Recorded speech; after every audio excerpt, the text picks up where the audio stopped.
Hey everyone, how's it going? I've got a plane to catch. What can I say, guys? It's priorities. I can either go on holiday or make a YouTube video. So here I am.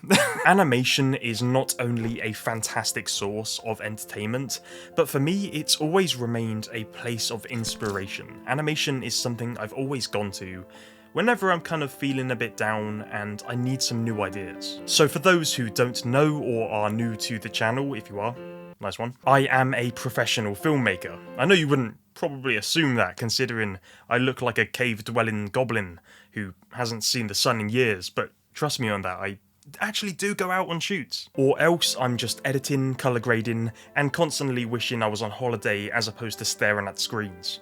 Which, now I'm gonna be, which is, thank God for that. I've always wanted to make films which have subtle homages to the media I've grown up with, whether it be made by Hayao Miyazaki or Alfonso Cuarón, Uwe Boll, Michael Bay. Oh dear me, oh no. And what I've realised over the years is I've derived a lot of inspiration from animated material as opposed to just exclusively watching live action footage. We've always grown up around animation, okay? It's always been there, but I find a lot of people don't seem to take animation into consideration when they're working on short films, like fashion videos, music videos, commercial shoots, all that sort of thing. And I'm like, guys, animation is right here. There's a lot of stuff to work with, okay? I know it's in a completely different place, but trust me on this. In my opinion, some of the most beautiful shots in filmmaking history have been animated. So sure, there is a downside with working with live action footage and even considering animation being an option of inspiration or shot selection, because obviously it's a completely different medium. And so you would normally expect it to work in a completely different way, right? Well, actually, cinematography and animation, they really do go hand in hand. And here is why. You can tell I'm not a voice actor. Light has been the key to creating beautiful visuals since painting really began. Keep in mind, painting, drawing, whatever it may be, you add some more frames to it, you got animation. When I think of light, shadow, contrast, I definitely think of paintings by Rembrandt. Like, it's gorgeous, okay? It's beautiful. It's self-explanatory, look at that. To me, this is like as good as you can get with using light to shape a still composition. But translating that to a moving image is really hard because light is difficult to manipulate. So I was on a shoot a few days ago, and it's like a chill hobbyist thing, like nothing crazy, but the sun was outrageous. It was one of the hottest days of the year, way worse than today, and today is pretty bad. I'm dripping already. Why I'm wearing black, I don't know. Okay, anyway. For those who don't know, these types of conditions are, honest to God, like the worst type of conditions you can do photography, filmography in, because of how intense the sun is and how much contrast is on people's faces even when they're behind like a shadow. We actually waited for a few hours just for the light to get a little bit softer, and we were closing in on what a lot of filmmakers and photographers would call golden hour. Basically when the light is just really gorgeous and you get some nice photos without all that intensity and what have you. So here's a few shots I actually ended up getting on this shoot.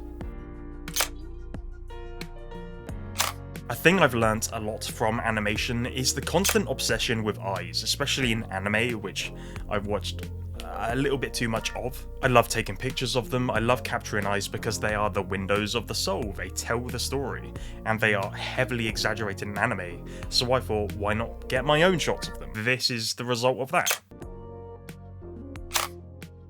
Just because animation isn't inherently real, it doesn't make it a lesser art form. Art has and is constantly evolving, and in this evolution, it's bounced through so many different movements and mediums. It's how we've ended up with artistic movements which are more often than not inspired. I hate to say this, but I'm going to put it in the words of Jaden Smith, by the socio-economic state of the world. But it's true, like the respective places of origin of this specific art form is going to constantly change, and therefore the art is going to change too. German Expressionism, Czech New Wave, French New Wave. With animation, this is no different. Its style changes because the creators of such stories have lived their own lives and have therefore created their own unique stories in which we as the audience can pull apart and see droplets of inspiration from other artists.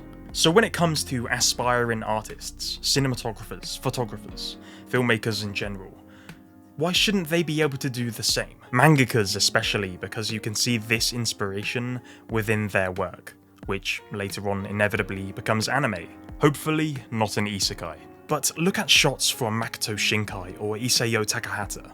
The use of colour and the way the characters are framed are done with added intention because these frames have been drawn to exact specifications. The same thing, of course, goes for Western animation, any type of animation. Maybe it doesn't always apply to real-life rules, but there's always going to be things to see that can help inspire new ideas, probably due to animation's focus on visual embellishment. The advantages of reality in animation is that you are able to capture 1001 nuances. It can reproduce action, landscapes, and emotion, and at the same time, it can be heavily stylized.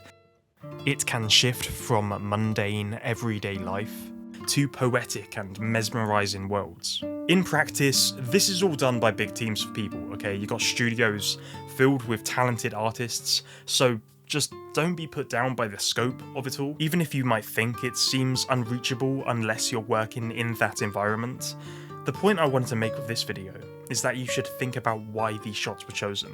Think about the composition, think about the lighting, think about why this sound design was used in this animation, think about what score was used. Try to look at animation through a different light. Like, I wouldn't say try to replicate it, like beat by beat, but definitely take things from it that inspire you to go and create your own thing. That's kind of how art has always worked. It's genuinely really fun to explore all different types of mediums because you might learn something from one like animation which you wouldn't have ever discovered from something else. Short video, maybe I'll expand on it one day, but for now, I gotta go and catch a flight. Thank you so much for watching, feel free to subscribe, it means the world, and take care.